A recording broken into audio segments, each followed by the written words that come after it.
Hi ಎಲ್ರಿಗೂ ನಮಸ್ಕಾರ. ಎಲ್ಲರೂ ಹೇಗಿದ್ದೀರಾ? ಎಲ್ಲರೂ ಚೆನ್ನಾಗಿದ್ದೀರಾ ಅಂತ ಭಾವಿಸ್ತಾ welcome back to my YouTube channel. ಯಾರೆಲ್ಲ ನಮ್ಮ ಚಾನಲ್ನ ಇನ್ನೂ ಸಬ್ಸ್ಕ್ರೈಬ್ ಮಾಡದೆ ನೋಡ್ತಾ ಇದ್ದರೆ ಸಬ್ಸ್ಕ್ರೈಬ್ ಮಾಡ್ಕೊಳ್ಳಿ, ಲೈಕ್ ಮಾಡಿ.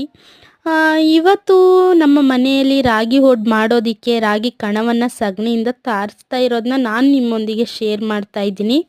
ಈ ಕಣನ ರೆಡಿ ಮಾಡೋಕ್ಕೆ ನಾನು, ನಮ್ಮಪ್ಪ, ನಮ್ಮಮ್ಮ, ನನ್ನ ತಮ್ಮ ಮತ್ತು ಇನ್ನೊಬ್ಬರು ತಾತ ಇದ್ದರು. ಯಾಕಂದರೆ ಅವರು ರಾಗಿ ಹೋಡನ್ನ ನಮ್ಮ ಕಣದಲ್ಲೇ ಮಾಡಬೇಕು ಅಂತ ಅವರು ಬಂದು ಕಣನ ರೆಡಿ ಮಾಡೋಕ್ಕೆ ಹೆಲ್ಪ್ ಮಾಡಿದ್ರು.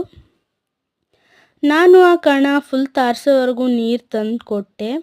ಆಮೇಲೆ ನಮ್ಮಮ್ಮ ಕಣ ತಾರ್ಸೋಕ್ಕೆ ಸಗಣಿ ಸಾಲಲ್ಲ ಅಂತ ಮತ್ತೆ ತರೋಕ್ಕೆ ಹೋದರು. ನಾನು ಆ ಕಣನ ತಾರ್ಸೋವರೆಗೂ ನೀರನ್ನ ತಂದು ಕೊಟ್ಟೆ. ನೋಡ್ತಾ ಇರ್ಬೋದು ನೀವು ವಿಡಿಯೋದಲ್ಲಿ.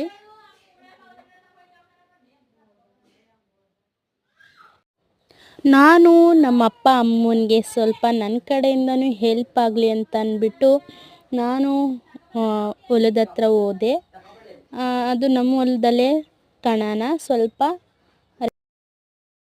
ಸ್ವಲ್ಪ ಪ್ರಮಾಣದ ಜಾಗ ಕಣ ಮಾಡಲಿಕ್ಕೆ ಎಷ್ಟು ಬೇಕೋ ಅಷ್ಟನ್ನು ಕಣ ರೆಡಿ ಮಾಡೋಕ್ಕೆ ರೆಡಿ ಮಾಡ್ತಿದ್ದಾರೆ. ಇಲ್ಲಿ ನೀರು ಬಸಿತಾ ಇರೋದು ನನ್ನ ತಮ್ಮ ಮತ್ತು ಅವರು ತಾತ. ಆವಾಗಲೇ ಹೇಳ್ದಾಗೆ ನಾನು ಅವ್ರ ರಾಗಿ ಹೊಡನ್ನ ಇದೇ ಕಣದಲ್ಲಿ ಮಾಡಬೇಕು ಅಂತ ಅವರು ಸಹ ರಾಗಿ ಕಣನ ತಾರಿಸ್ಲಿಕ್ಕೆ ಹೆಲ್ಪ್ ಮಾಡ್ತಾ ಇದ್ದಾರೆ. ನಮ್ಮಪ್ಪ ಯಾವ ಥರ ಅಂತಂದರೆ ಅವ್ರು ಏನೇ ಕೆಲಸ ಮಾಡೋದಿದ್ರು ನನ್ನ ತಮ್ಮನ ಜೊತೆ ಕರ್ಕೊಂಡೋಗ್ತಾರೆ. ಯಾಕಂತಂದರೆ ಅವನು ಅಷ್ಟು ಓದೋದಿಲ್ಲ, ಅದಕ್ಕೆ ಅವನು ಕೆಲಸನ ಮಾಡೋಕ್ಕೆ ಕಷ್ಟ ಆಗಲಿ, ಅವನಿಗೆ ಓದಬೇಕು ಅಂತ ಅವನಿಗೂ ಮನಸ್ಸು ಬರಲಿ ಅಂತ ಅವರು ಎಷ್ಟು ರಿಸ್ಕ್ ತಗೊಂಡು ಮಾಡ್ತಾರೆ ಕೆಲಸನ. ಅವನು ಅದೆಲ್ಲ ನೋಡಿ ಅಯ್ಯೋ ನನಗೂ ಈ ಥರ ಮುಂದಕ್ಕೆ ಆಗಬಾರ್ದು ಅಂತ ತಿಳ್ಕೊಂಡು ಓದಲಿ ಅನ್ನೋ ಉದ್ದೇಶದಿಂದ ಅಷ್ಟೇ. ಅವನಿಗೆ ಜಾಸ್ತಿ ಕೆಲಸನ ಹೇಳ್ತಾರೆ ಓದಲಿ ಅಂತ, ಅವನು ಅದನ್ನ ಯಾವತ್ತೂ ಮೈಂಡ್ಗೆ ತಗೊಳ್ಳೋದಿಲ್ಲ.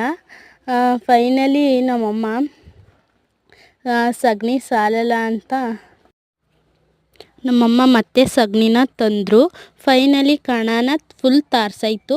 ಫುಲ್ ಬಿಸಿಲಿತ್ತು. ಅಷ್ಟು ಬಿಸಿಲಲ್ಲಿ ಹೆಂಗೆ ಕೆಲಸ ಮಾಡ್ತಾರೆ ಅಂತ ನನಗಂತೂ ಗೊತ್ತಿಲ್ಲ. ನಮ್ಮಮ್ಮ ಅಲ್ಲಿ ಮತ್ತೆ ಸಗಣಿನ ತಂದರು. ಫೈನಲಿ ನಾವು ಮನೆಗೆ ಬಂದು ಇದ್ರದ್ದು ನೆಕ್ಸ್ಟ್ ವಿಡಿಯೋ ಅಪ್ಲೋಡ್ ಮಾಡ್ತೀನಿ. ಸಿಗುವ ಮತ್ತೆ, ಬಾಯ್.